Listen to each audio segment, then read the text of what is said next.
Sa ibang balita, dumating na sa Pilipinas kaninang umaga ang 14 sa 7 Pilipinong nasawi sa pag-atake sa Yemen Defense Ministry sa Sanaa.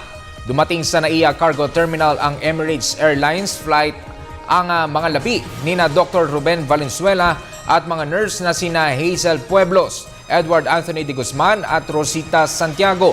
Naroon ang mga opisyal ng Overseas Workers Welfare Administration para alalayan ang pamilya ng mga nasawing OFWs. Inaasahang darating din sa Pilipinas ang ilang kinatawan ng pamahalaan ng Yemen para bigyang parangal ang mga nasawing Filipino doktor at nurses sa nasabing bansa. Samantala, sinimulan na ng NBI ang investigasyon sa inihaing plunder laban sa mga opisyal ng Department of Agriculture.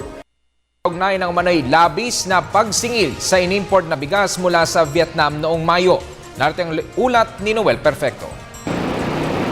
Masusing pinag-aaralan ngayon ng National Bureau of Investigation Anti-Graft Division ang usaping plunder na ihahain mano ng pribadong sektor laban sa mga pangunahing opisyalis ng Department of Agriculture and National Food Authority.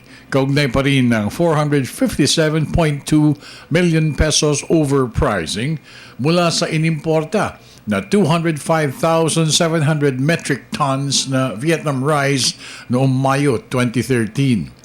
Ayon kay NBI OIC Director Medardo de Lemos, agad niyang inatasan si Division Head Romy Asis para alamin ang naturang kaso base na rin sa documentary evidences ng Anti-Graft Division na pagbabasihan nito.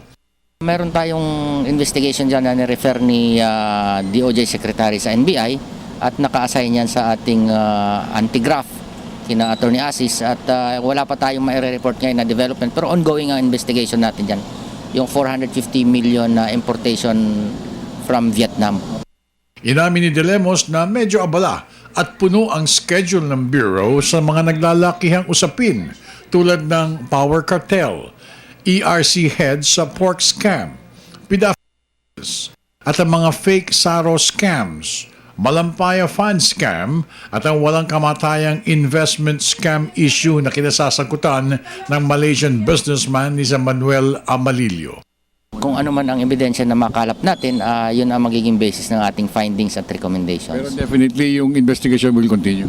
Tuloy-tuloy po yan, tuloy-tuloy po. Para sa Telebisyon ng Bayan, ako naman si Noel Perfecto.